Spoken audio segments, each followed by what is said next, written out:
तो हम कह रहे थे कि देखो हमारे भोले बाबा कैसे ऑर्डर दानी हैं, कैसे आशुतोष हैं। इसकी एक कथा भी आती है और कथा कुछ इस प्रकार से है कि श्रीमद् भागवत में भी आती है और श्री शिव महापुराण में भी आती है। एक दुष्ट था, एक राक्षस था, उसका नाम था वृकासुर।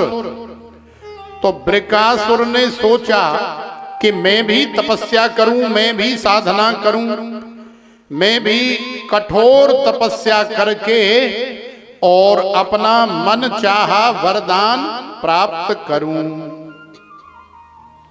लेकिन वृकासुर की समझ में ये बात नहीं आ रही थी कि राम जी की साधना करूं या कन्हैया की भक्ति करूं या ब्रह्मा जी की तपस्या करूं, करूं तो क्या करूं, या श्रीमन नारायण की शरण में जाऊं। तो इसी दुविधा को वृकासुर अपने मन में लिए हुए आकाश में इधर से उधर विचरण कर रहा था। भगवान की प्रेरणा से नारद जी महाराज चले आए। श्रीमन नारायण नारायण नारायण। वृकासुर ने देवर्षि नारद जी महाराज को प्रणाम किया, वंदन अभिनंदन किया। और फिर वृकासुर ने पूछा कि महाराज अब आप ही बताओ कि मैं इन तीनों चारों देवताओं में किसकी तपस्या करूं। तो नारद जी महाराज ने पूछा कि तेरे पास समय कितना है।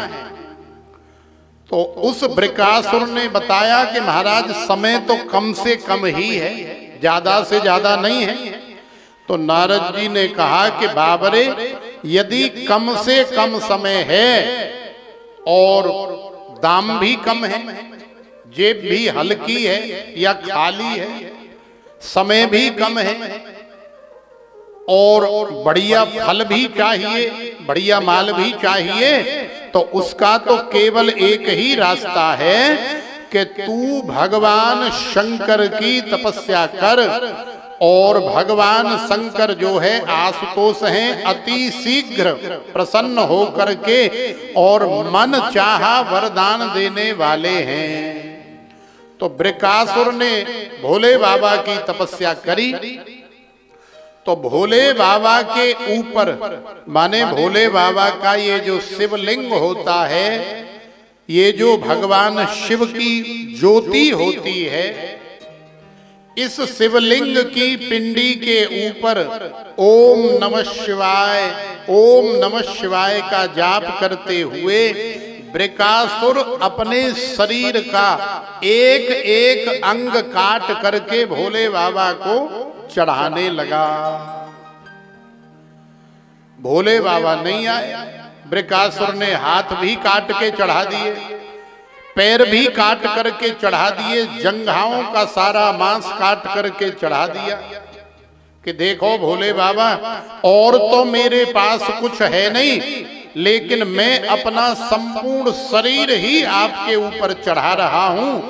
और अब अंत में जैसे ही वृकासुर ने खंजर से और अपना गला काट करके हाथ में लिया, सो ही भोले बाबा जो है वृकासुर के सामने प्रकट हो गए।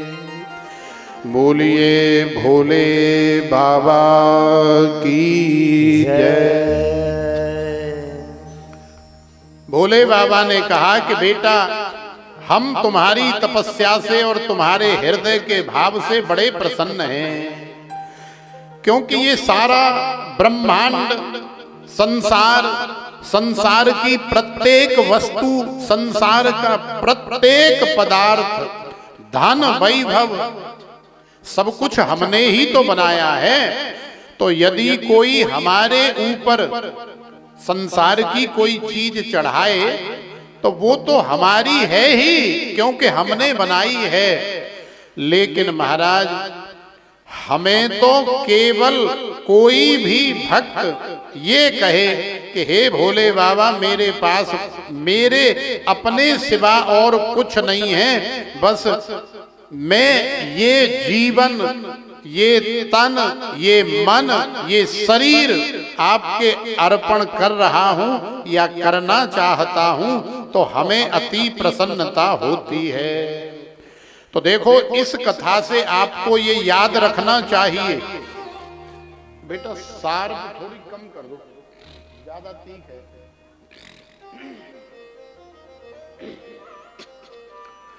तो प्रेम से बोलो हर हर महादेव।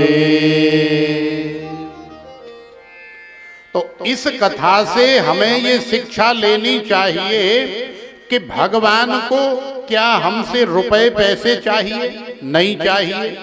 भगवान को क्या हमसे वस्त्र और आभूषण चाहिए? नहीं चाहिए। भगवान को क्या हमसे बहुत बढ़िया मिठाई का डब्बा चाहिए? नहीं चाहिए। क्या भगवान को और संसार की कोई सामग्री चाहिए? बोले नहीं चाहिए। तो भगवान को, भोले बाबा को हमसे क्या चाहिए?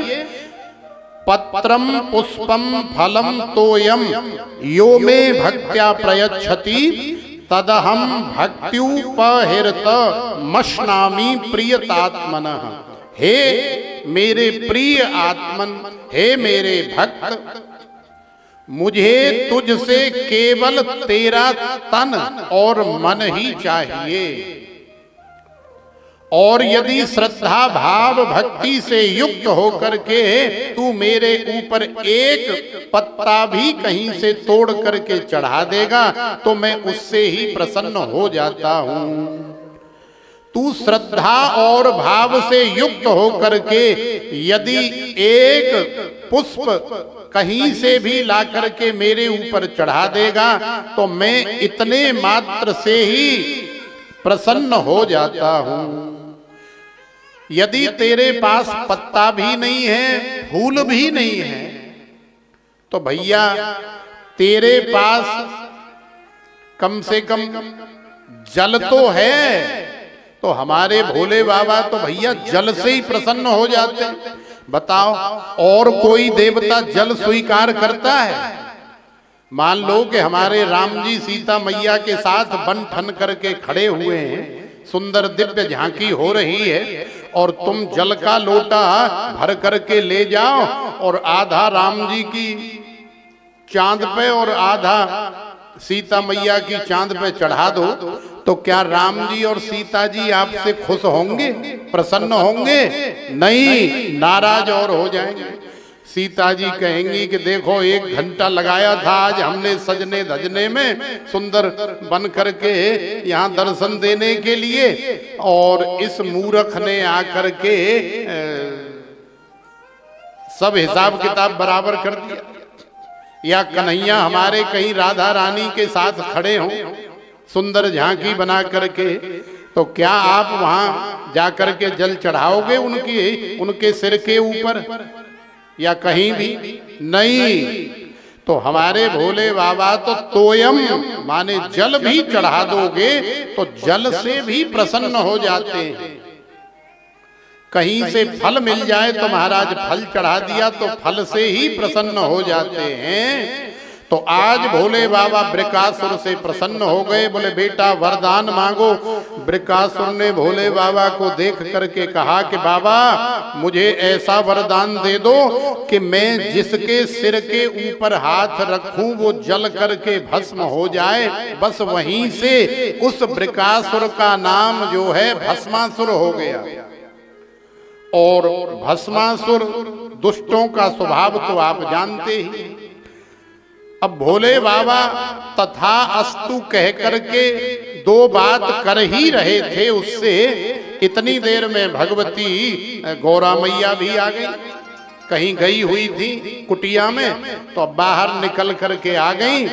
और जैसे ही उस भस्मासुर ने गौरा मैया के सौंदर्य को देखा, गौरा मैया की निर्मलता को देखा, तो भस्मासुर ऐसा आकृष्ट हुआ कि अब तो भस्मासुर के मन में ये भाव आया कि ये भोला भाला तो ये तो शमशान में पड़ा रहता है, ये तो शरीर पर चिताओं की भस्मी लपेट करके गले में, हाथों में, पैरों में सांप, बिच्छू, कातर न जाने कहाँ कहाँ डाल करके रखता है।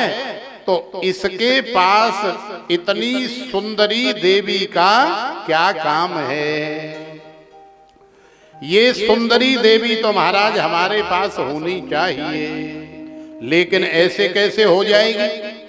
भाई किसी पत्नी का पति वो चाहे कैसा भी हो, यदि उसके साथ खड़ा है तो किसी की मजाल नहीं जो उसकी पत्नी को उसके सामने माने जीवित रहते हुए कोई उठा करके ले जाए या छीन करके ले जाए।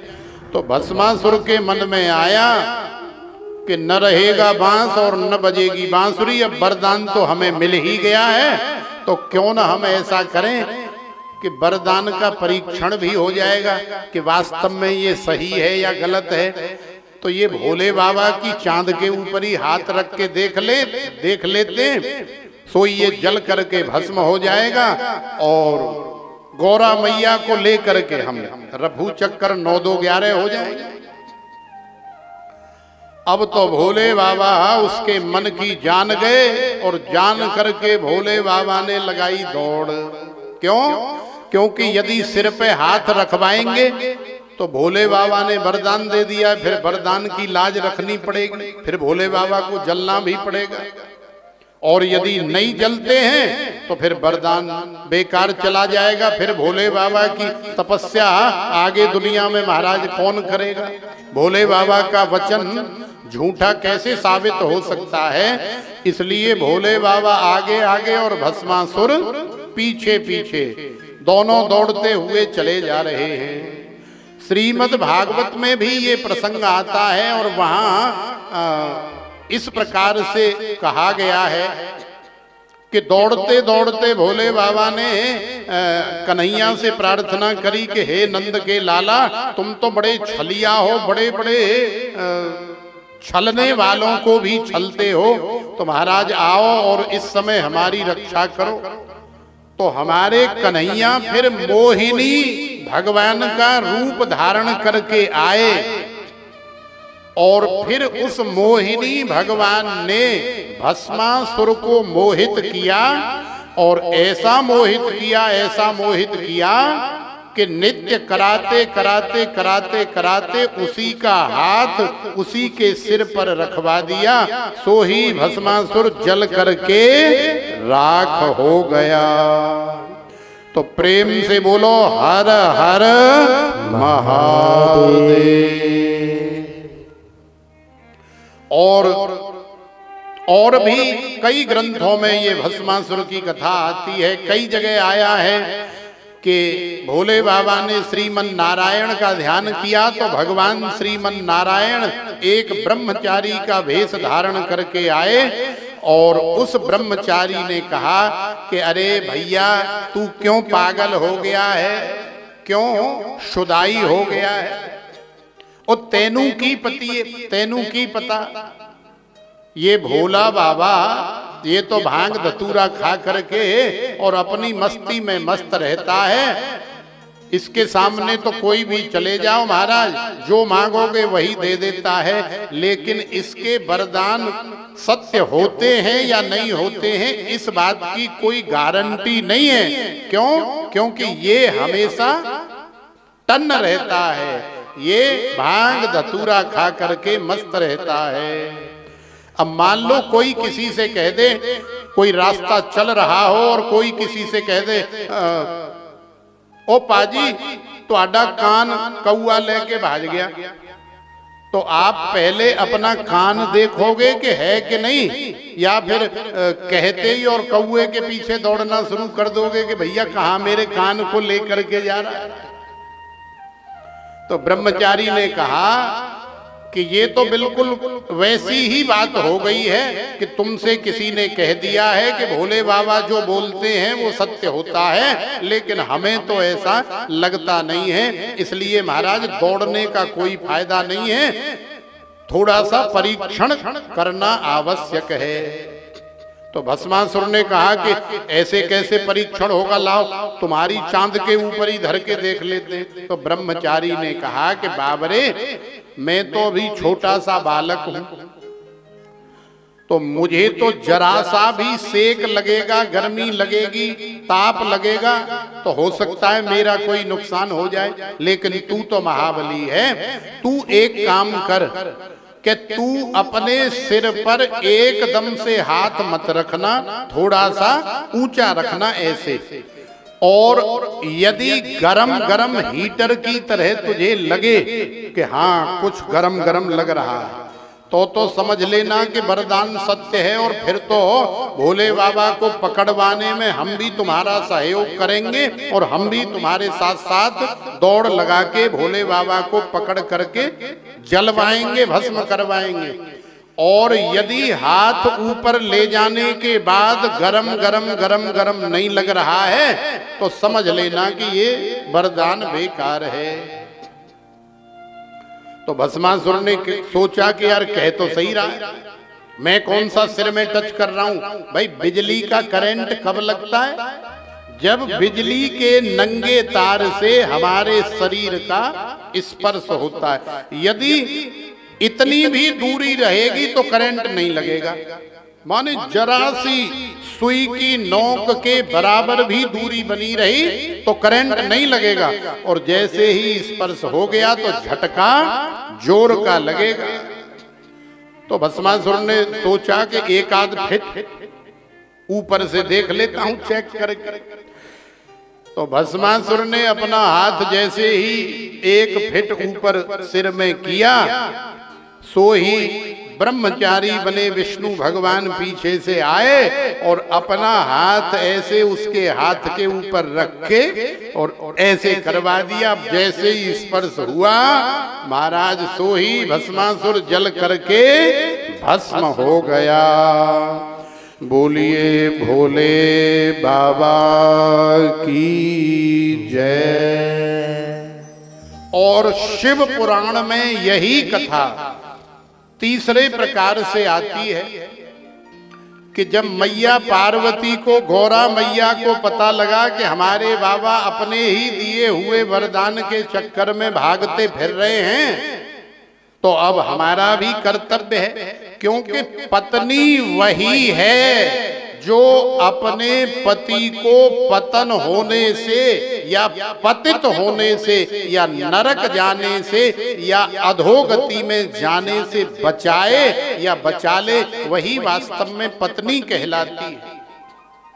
और पति भी वही है, पति भी वही होता है, पाति रक्षति इति पति, जो हर तरह से अपनी पत्नी का सहयोग करे, हर तरह से अपनी पत्नी का संरक्षण करे, अपनी पत्नी का लालन पालन पोषण करे,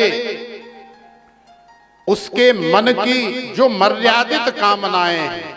अब देखो, ऐसा मत सोचना कि तुम घर में जाके और पतियों से कहो कि देखो महाराज जी ने बोला है कि पत्नी के मन की जो भी कामना हो वो पति को पूरी करनी होती है, और बाकी तुसी जानो कितना करोगे मैनू नहीं पता, लेकिन मेरे मन दे विच आ गया है कि तुसी सानू 1.5-2 लाख दे कुंडल बना के ते देओ, तुसी सानू 2.5 लाख दे झुमके बना के तो दे।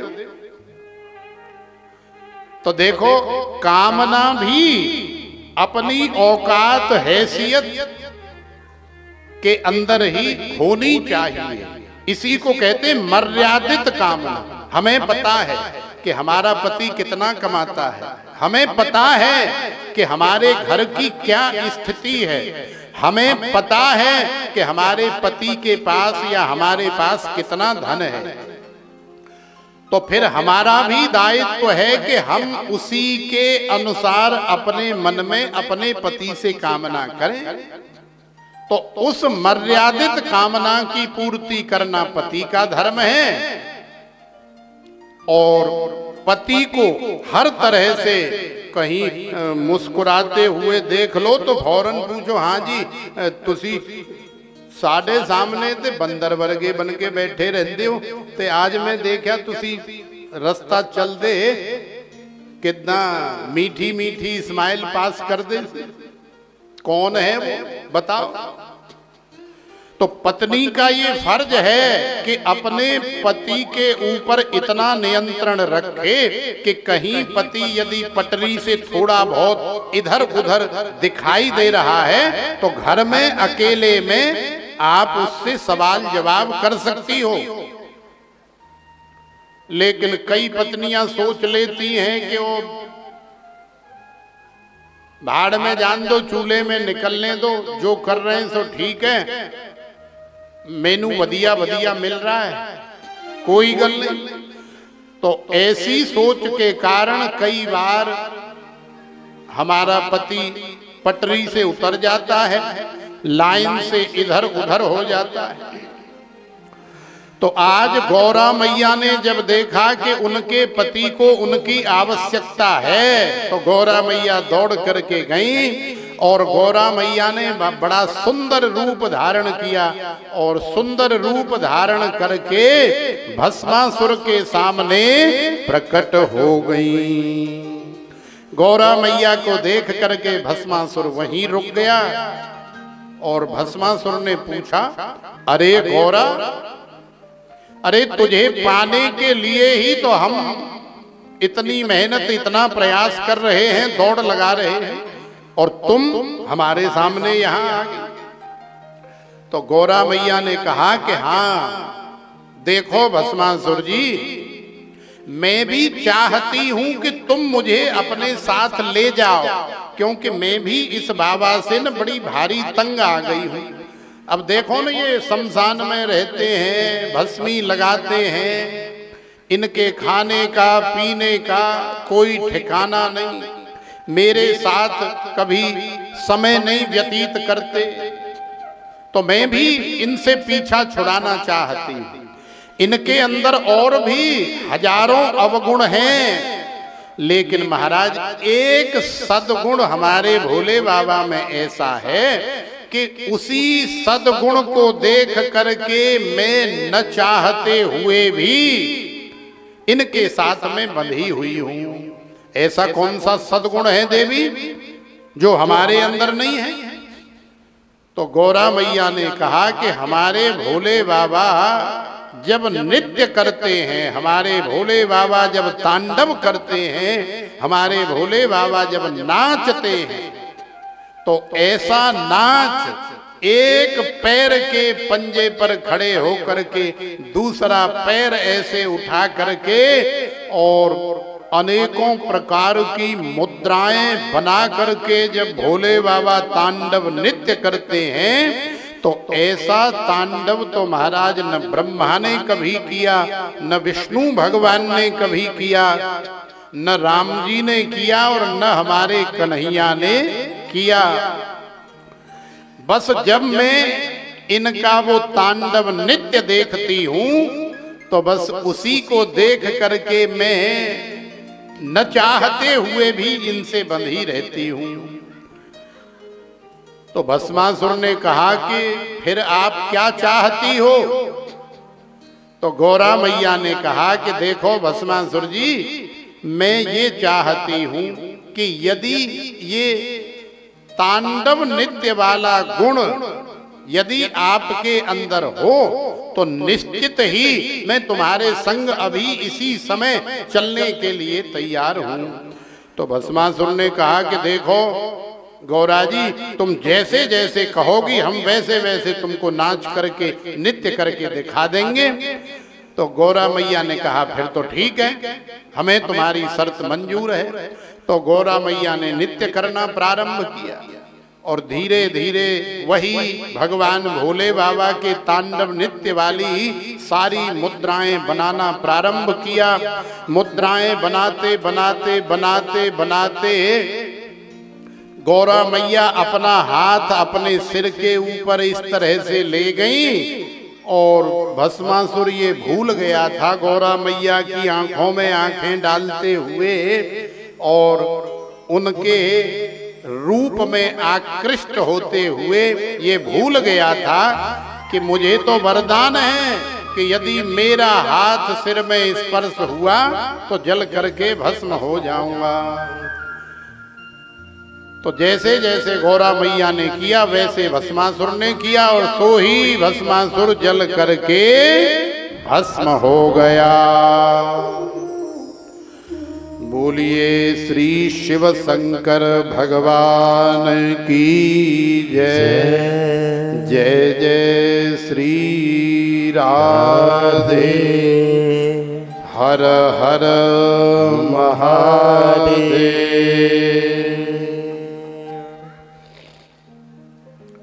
तो देखो भैया हमारे भोले बाबा ऐसे ऑर्डर दानी हैं। ये वरदान देते समय ये भी नहीं सोचते हैं कि ये वरदान हमारे लिए ही घातक हो जाएगा या खतरनाक हो जाएगा। इसीलिए इनका नाम है भोला, इसीलिए इनका नाम है ऑर्डर दानी। तो प्रेम से बोलो हर हर महादेव।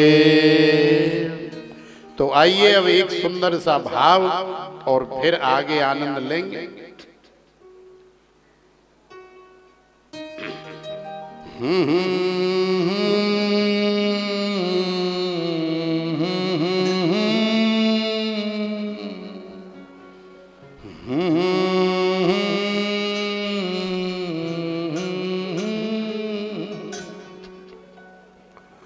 हमारे भोले बाबा किसका नाम लेते मैया? हमारे भोले बाबा राम जी का नाम लेते हैं। हमारे भोले बाबा अपने हृदय में किसको बिठाते हैं? सिया राम जी को बिठाते हैं। तो लेके राम का नाम भोले बाबा नित्य करते हैं, नाचते हैं, झूमते हैं, तांडव करते हैं। तो आइए